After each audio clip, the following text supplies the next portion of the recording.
Bande ko na ngambo tena bino ezanga mama ezui bokota bomi abonné par Kilumbu Shembo TV nyameza na kati ya papier aluminium wana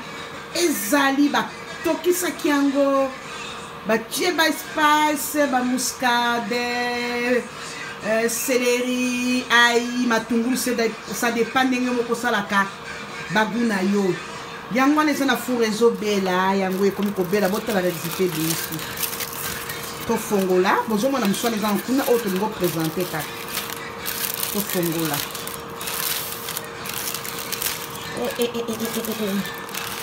bomoni ndenge ebimi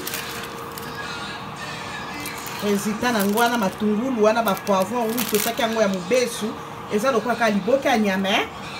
totiaki yango ya mobesu me ekomi kobela yango nde résultat omoni yango na tokangi bapake nango me oyo siko nde résultat nango omoni résultat nango namekana mwa supu te baya mwasi abonnez-vous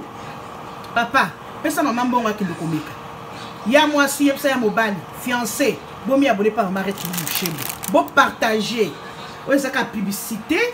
na sala ngo na musika yango wana kuna na moto na kati ya fu résultat nango